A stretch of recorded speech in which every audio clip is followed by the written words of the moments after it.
안녕하세요. 오늘 이야기 나눠볼 주제는 바로 활용입니다.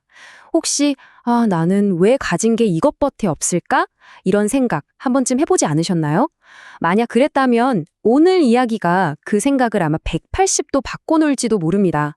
정말 중요한 건 우리한테 뭐가 주어졌냐가 아니거든요. 그걸 어떻게 쓰느냐. 바로 거기에 모든 게 달려있다는 거죠. 지금부터 그 비밀을 같이 한번 파헤쳐 보시죠. 자, 그럼 이걸로 한번 시작해 볼까요? 만약에 여러분이 생각하는 여러분의 가장 큰 약점 혹은 이것 때문에 난 안 돼 라고 생각했던 그 한계가 사실은 여러분의 가장 강력한 무기, 가장 위대한 자산이라면 어떨 것 같으세요? 네, 좀 도발적인 질문이죠. 바로 이 질문이 오늘 우리가 할 이야기의 가장 중심에 있습니다.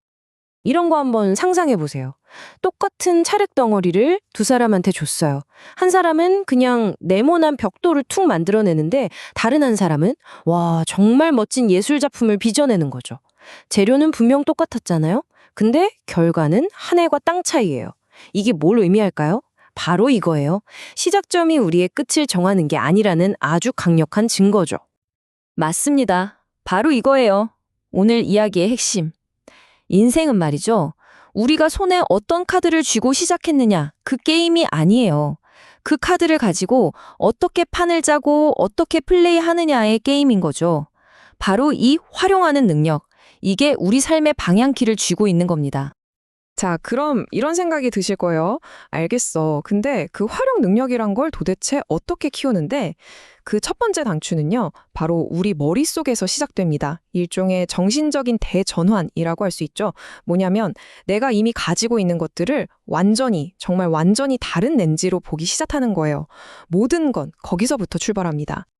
이게 그냥 긍정적으로 생각해라 같은 뜬구름 잡는 얘기가 아니에요.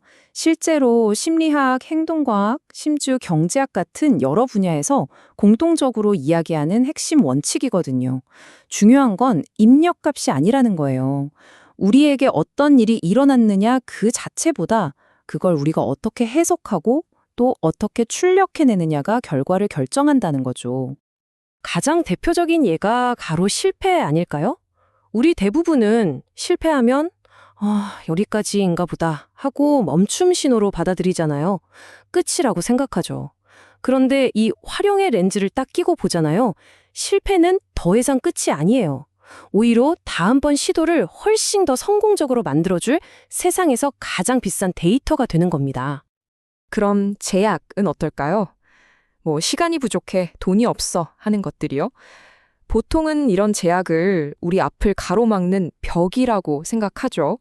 그런데요, 딱 관점 하나만 바꾸면 신기하게도 그 벽이 우리 창의력을 막 터트려주는 아주 강력한 촉매제 역할을 하기도 합니다.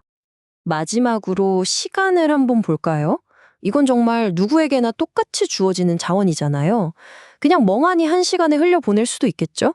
이건 소비하는 거예요. 하지만 그 똑같은 한 시간을 내 미래를 위한 투자로 만들 수도 있어요. 이 모든 게 결국 우리가 어떻게 해석하느냐에 달려있다는 겁니다. 자, 여기까지 들으시면 저런 건 그냥 타고난 사람들이나 잘하는 거 아니야? 싶으실 수도 있어요. 근데 절대 아닙니다. 이건 재능의 영역이 아니에요. 오히려 꾸준한 훈련을 통해서 누구나 가질 수 있는 기술에 가깝습니다. 그럼 지금부터 그 기술을 연마하는 구체적인 방법을 한번 알아볼까요? 저희는 이걸 활용력이라고 부를게요. 이건 단순히 좋은 게 좋은 거지 하는 식의 긍정적인 마음가짐과는 조금 달라요. 그보다 훨씬 더 구체적이고 실용적입니다.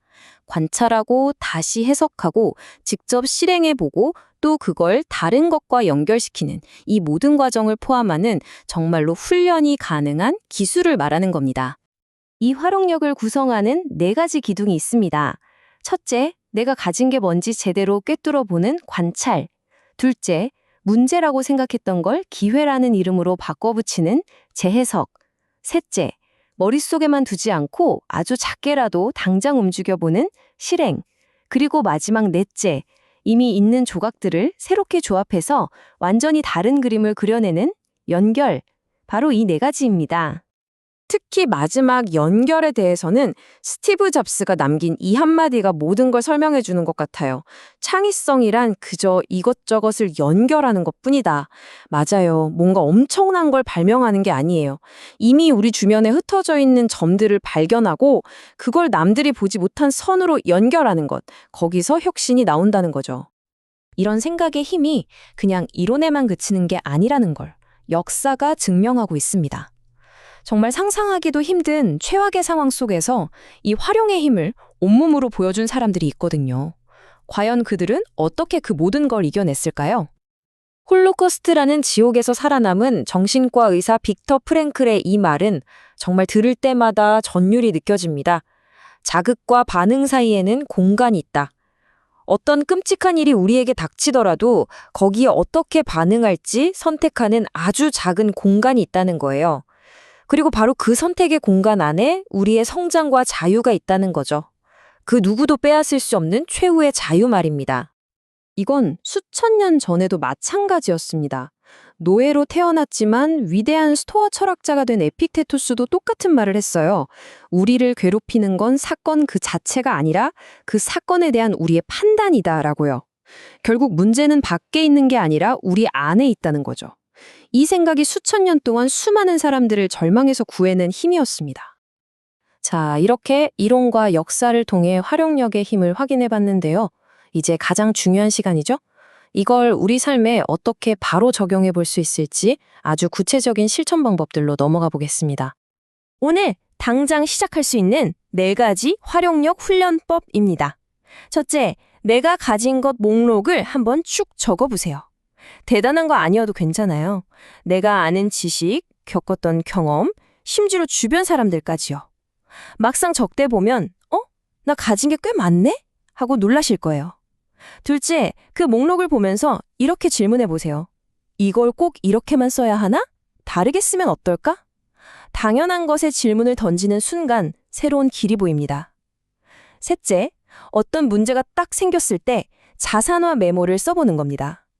예를 들어, 이 골치 아픈 문제를 해결하고 나면 나는 협상 능력이란 자산을 얻게 될 거야. 이렇게요.